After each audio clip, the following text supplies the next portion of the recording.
नमस्कार, मैं भावेंद्र चक्रधारी ज्ञान ज्योति ऑनलाइन क्लासेस में आप सभी का स्वागत और अभिनंदन करता हूँ।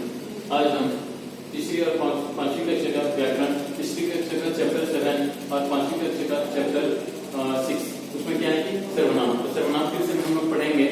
तो ये सर्वनाम क्या है उसको जानने से पहले यहाँ पर कुछ उदाहरण दिए हैं, मैं आप लोग को बता रहा हूँ पढ़ के। यहाँ पर आप लोग को बुक दिखाई दे रहा है, यहाँ पर कुछ एग्जाम्पल है, उसको मैं पढ़ के समझा रहा हूँ आपको, ठीक है। सुलेखा और मीनाक्षी एक दूसरे से कई दिनों बाद मिले, वे आपस में बातें करने लगे। सुलेखा बोल रही है मीनाक्षी को, मीनाक्षी तुम कैसी हो? फिर मीनाक्षी बोल रही है मैं ठीक हूँ, तुम कैसी हो? सुलेखा फिर बोल रही है मैं भी अच्छी हूँ, तुम्हारा कुत्ता रॉकी आज कहाँ है? फिर मीनाक्षी बोल रही है वह आज घर पर है, उसकी तबीयत ठीक नहीं है। फिर सुलेखा बोल रही है ओह उसका ध्यान रखना, ठीक है। तो यहाँ पर क्या दिया गया है कि अब जरा ध्यान देखें कि सुलेखा, मीनाक्षी और रॉकी संज्ञा शब्द के लिए किन किन शब्दों का प्रयोग हुआ है। तो ये जो जितना संज्ञा शब्द है उनके लिए क्या क्या प्रयोग हुआ है। तो मीनाक्षी के लिए कौन कौन सा संज्ञा शब्द प्रयोग है यहाँ पर कि तुम, मैं, तुम्हारा। और सुलेखा के लिए कौन कौन सा प्रयोग हुआ है? तुम। और रॉकी के लिए वह, उसकी, उसका। तो संज्ञा के स्थान पर आने वाले शब्द को हम लोग क्या बोलेंगे? सर्वनाम। सर्वनाम किसे कहते हैं? संज्ञा के स्थान पर आने वाले शब्द को संज्ञा के स्थान पर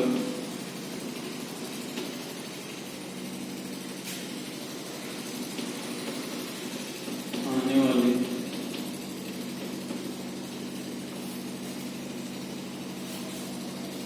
संज्ञा के स्थान पर आने वाले शब्द को सर्वनाम कहते हैं।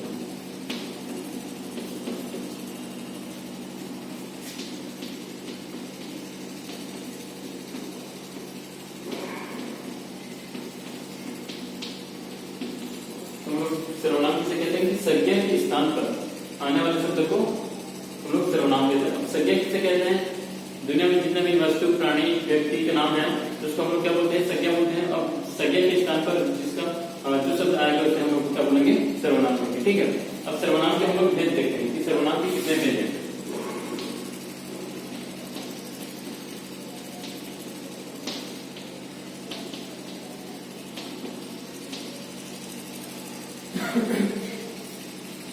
सर्वनाम 6 प्रकार के होते हैं। कितने प्रकार के होते हैं सर्वनाम? 6 प्रकार के। कौन कौन सा मैं आपको बता रहा हूँ कि पुरुषवाचक, प्रश्नवाचक, निश्चयवाचक, अनिश्चयवाचक, संबंधवाचक और निजवाचक। टोटल कितने हैं? 6 प्रकार।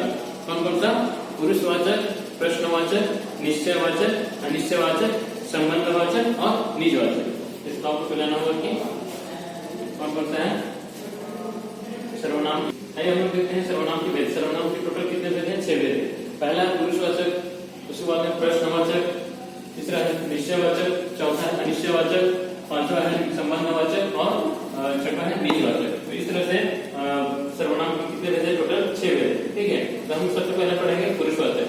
पुरुषवाचक सर्वनाम किसे कहते हैं, उसका क्या क्या यहाँ पर उदाहरण मैं आप लोग को बता रहा हूँ, ठीक है। तो सबसे पहले हम लोग इसको पढ़ेंगे, पुरुषवाचक सर्वनाम को पढ़ेंगे। तो पुरुषवाचक सर्वनाम में क्या है? यहाँ पर कुछ उदाहरण है। मैं पहाड़ पर चढ़ रहा हूँ। यहाँ पर कुछ एग्जांपल है, मैं आप लोग को दिखा रहा हूँ कि पुरुषवाचक सर्वनाम में यहाँ पर उदाहरण है। मैं पहाड़ पर चढ़ रहा हूँ, ये बोलने वाला है, ठीक है। फिर तुम भी आ जाओ, ये सुनने वाला है। जो सुन रहा है वो क्या बोल रहा है? तुम भी आ जाओ।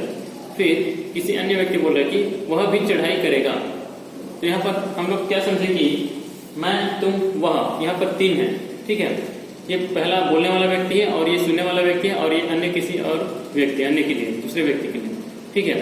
तो यहाँ पर क्या है कि पुरुषवाचक हम लोग किसे कहेंगे?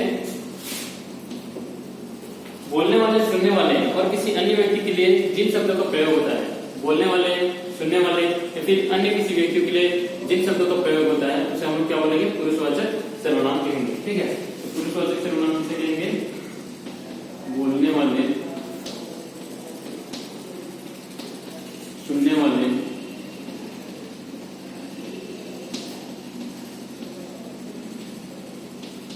या अन्य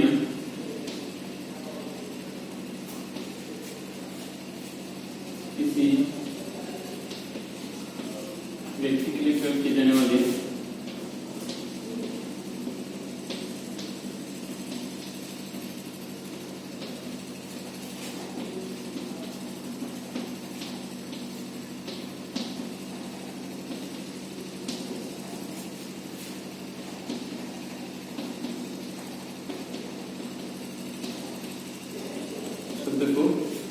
पुरुषवाचक सर्वनाम कहते हैं।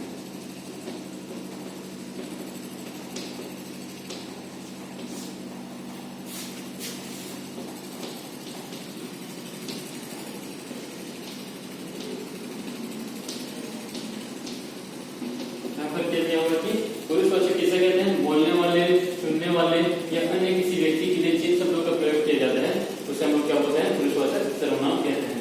उसका उदाहरण यहाँ पर है, जैसे कि मैं, तुम,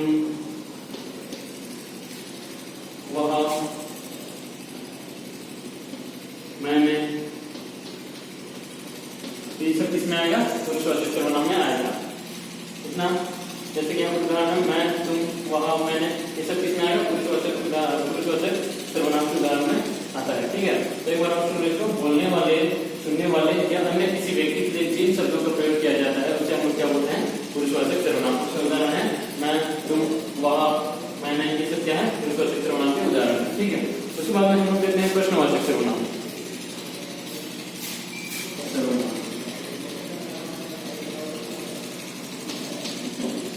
प्रश्नवाचक सर्वनाम हम किसे कहते हैं? प्रश्न पूछे लिखने सर्वनाम शब्दों का प्रयोग किया जाता है हम प्रश्नवाचक सर्वनाम कहते हैं।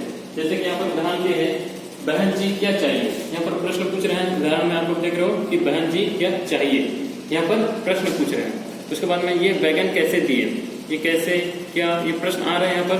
फिर आपके साथ कौन है, आपके साथ में कौन है, यहाँ पर प्रश्न पूछे जा रहे हैं। तो यहाँ पर कौन, तो यहाँ पर जो जितने रंगीन शब्द है वो किसमें आया है कि प्रश्न पूछे जा रहे हैं। यहाँ पर प्रश्न पूछने के लिए जिन सर्वनामों का प्रयोग किया जाता है, सर्वनाम शब्दों का प्रयोग किया जाता है, हम लोग क्या बोलते हैं? प्रश्नवाचक सर्वनाम। तो प्रश्नवाचक सर्वनाम किसे कहते हैं? प्रश्न पूछने के लिए, प्रश्न पूछने के लिए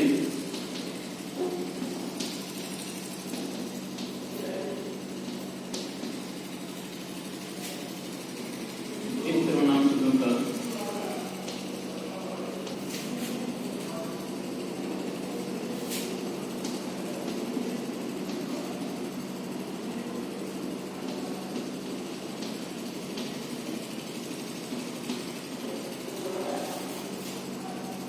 अब हम लोग प्रश्नवाचक सर्वनाम किसे कहते हैं? जो पहला टर्म हो गया पुरुषवाचक, उसके बाद में सेकंड नंबर में है प्रश्नवाचक। ठीक है, तो प्रश्नवाचक सर्वनाम हम लोग किसे कहते हैं? प्रश्न पूछने के लिए जिन सर्वनाम शब्दों का प्रयोग किया जाता है, प्रश्न पूछने के लिए जिन सर्वनाम शब्दों का प्रयोग किया जाता है उसे हम लोग क्या बोलेंगे? प्रश्नवाचक सर्वनाम कहते हैं। उसका उदाहरण है क्या, जैसे कि हम लोग, आप लोग, तुम्हारा नाम क्या है, किसे, तुम लोग ये पत्र को किसे दिए, ये जितना भी प्रश्न आ रहा है तो किसमें आएगा? प्रश्नवाचक सर्वनाम में आएगा। ठीक है, तो आप लोग प्रश्नवाचक सर्वनाम समझ गए। इसके बाद में हम लोग पढ़ेंगे निश्चयवाचक सर्वनाम। ठीक है, तो देखो यहाँ पर तीसरे नंबर में है निश्चयवाचक सर्वनाम। तो हम लोग निश्चयवाचक सर्वनाम किसे कहते हैं? किसी निश्चित वस्तु या व्यक्ति के लिए जिन शब्दों का प्रयोग किया जाता है, जिन शब्दों का प्रयोग किया जाता है तो उसे हम लोग क्या बोलेंगे? निश्चयवाचक सर्वनाम। यानी किसी निश्चित वस्तु या व्यक्ति के लिए जिन शब्दों का प्रयोग किया जाता है उसे हम लोग क्या बोलेंगे? निश्चयवाचक सर्वनाम। जैसे कि यहाँ पर उदाहरण है, यह, वह, वे, ये निश्चित सर्वनाम, निश्चयवाचक सर्वनाम का बोध कर रहे हैं, तो इसे हम लोग क्या बोलेंगे? निश्चयवाचक सर्वनाम कहेंगे। ठीक है, उसके बाद में हम लोग आते हैं अनिश्चयवाचक सर्वनाम। तो अनिश्चयवाचक सर्वनाम इसका उल्टा होगा किसी। ठीक है,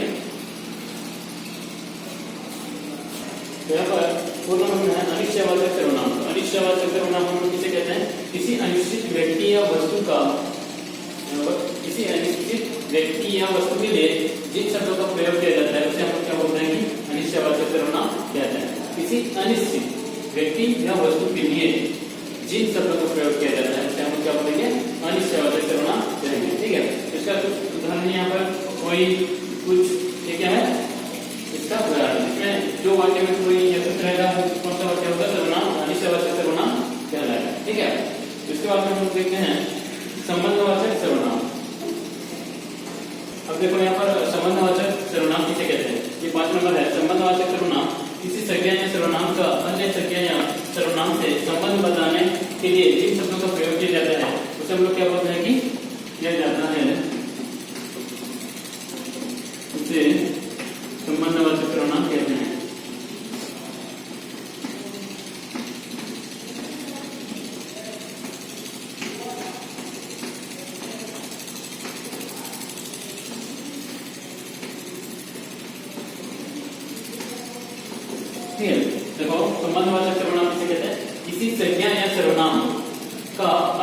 हैं यहाँ सर्वनाम से संबंध बताने के लिए जिन शब्दों का प्रयोग किया जाता है उसे हम संबंधवाचक सर्वनाम कहते हैं। इसका कुछ उदाहरण है यहाँ पर, जो,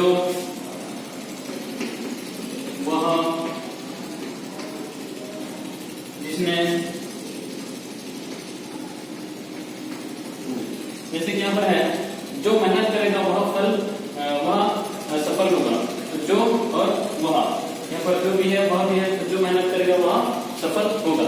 तो जो और वह जो है इसमें तो वो क्या है, संबंधवाचक सर्वनाम में आएगा। उसके बाद में और एक उदाहरण यहाँ पर, जहाँ नदी बह रही है वहाँ एक किला था।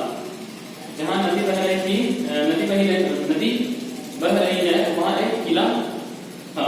तो जहाँ और वहाँ वो दोनों क्या है, संबंध बता रहे हैं। इस वाक्य में संबंध बता रहे हैं, तो संबंध बताने वाले शब्द को हम क्या बोलेंगे, संबंधवाचक सर्वनाम कहेंगे। ठीक है। उसके बाद में शिक्षिका जो पढ़ा रही है, छात्र वह सुन रहे हैं। यहाँ पर शिक्षिका और छात्र दोनों में क्या है, संबंध है।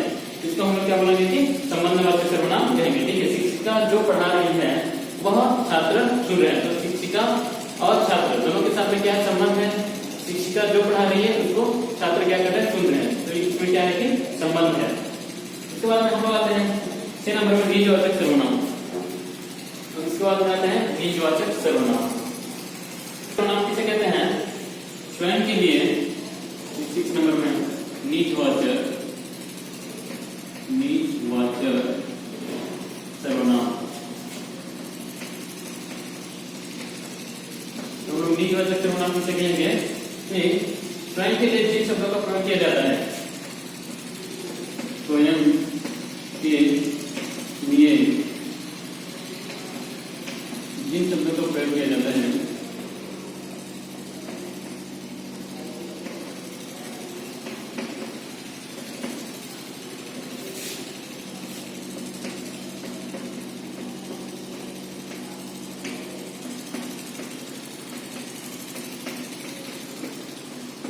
स्वयं के लिए जिन शब्दों का प्रयोग किए जाते हैं हम क्या कहते हैं, निजवाचक सर्वनाम कहते हैं।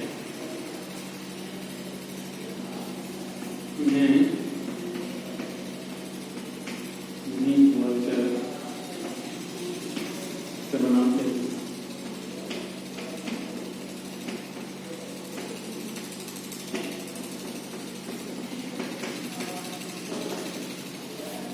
जैसे कि यहाँ पर कुछ उदाहरण है, देखो माँ मैंने अपनी कुर्सी खुद साफ की।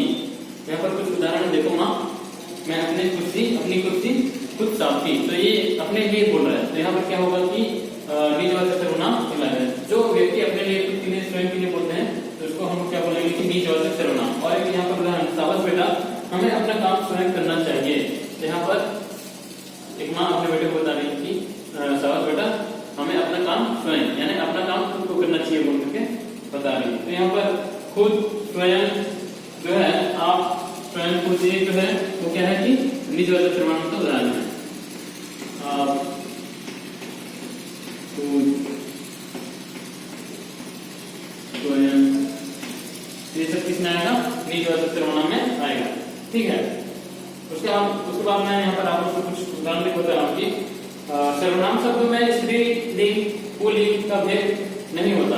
तो सर्वनाम शब्द है उसमें क्या नहीं होता कि स्त्रीलिंग और पुल्लिंग का भेद नहीं होता। क्रिया से ही लिंग का पता चल जाता है। तो हम लोग जैसे क्रिया है उसमें से क्या पता कर लेते हैं कि लिंग का पता कर लेते हैं। जैसे कि यहाँ पर कुछ उदाहरण मैं बता रहा हूँ आप लोग को,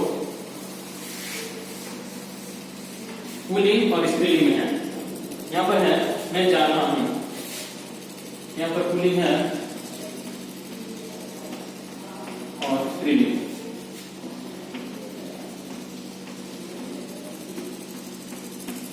यहाँ पर पुल्लिंग और स्त्रीलिंग में क्या भेद बता रहा है कि पुल्लिंग और स्त्रीलिंग में क्या है कि पुल्लिंग और स्त्रीलिंग का भेद नहीं, सर्वनाम शब्द में पुल्लिंग और स्त्रीलिंग का भेद यहाँ पर नहीं होता है। सर्वनाम शब्द में पुल्लिंग और स्त्रीलिंग का भेद नहीं होता है। क्रिया से ही लिंग का पता चलता है। जो क्रिया रहता है उससे क्या होता है कि लिंग का पता चलता है। जैसे कि यहाँ पर है मैं जा रहा हूँ, जा रहा हूँ। उसके बाद में है स्त्रीलिंग में क्या है कि मैं जा रही, मैं जा रही।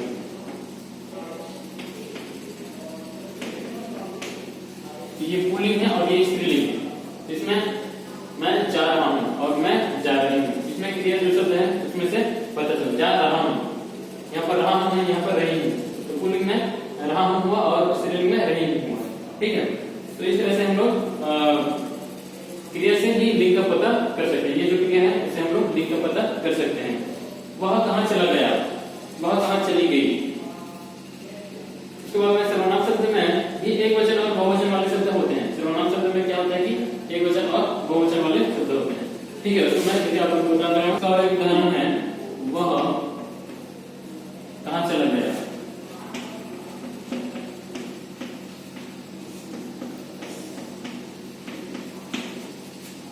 वह कहाँ चली गई।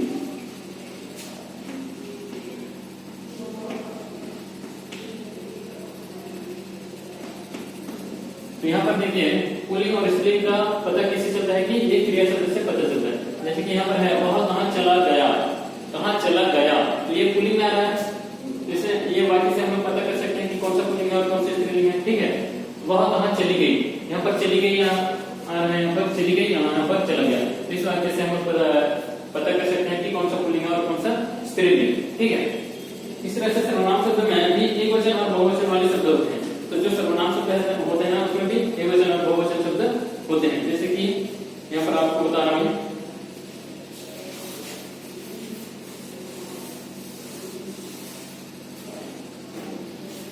सर्वनाम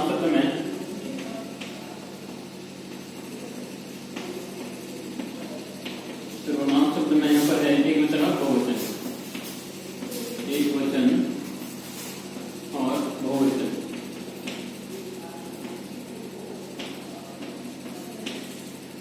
यहाँ पर क्या है कि उसने कविता सुनाई,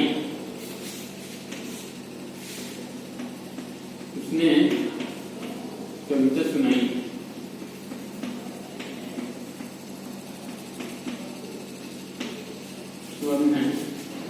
उन्होंने कविताएं सुनाई,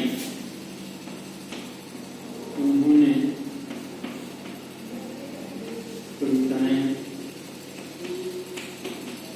सुनाई।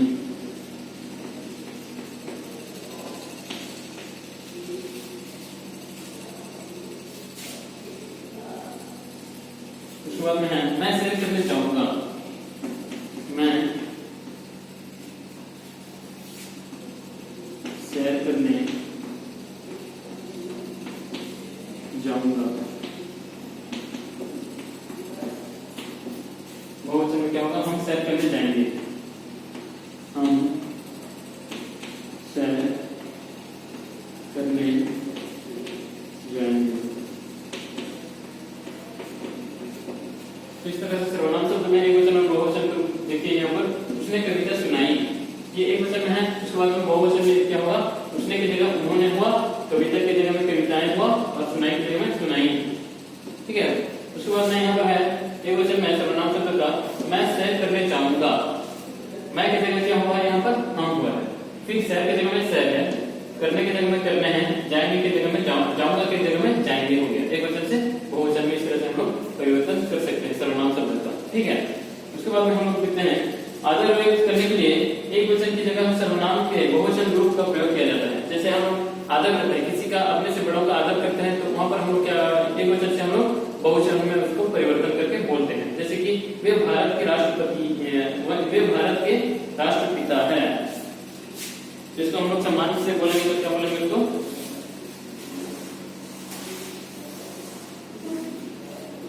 वे भारत के राष्ट्रपिता है, वे भारत के राष्ट्रपिता है।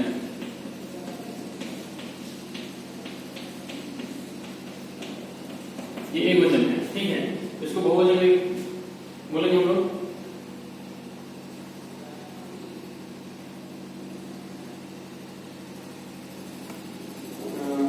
वे भाई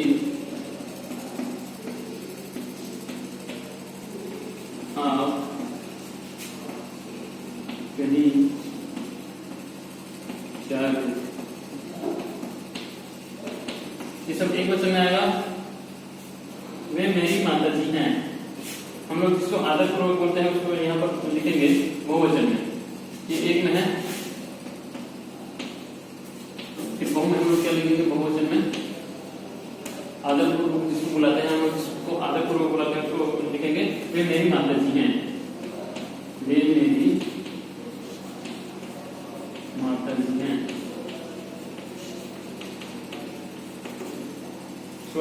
गुरु जी आए हैं, गुरु जी आए हैं।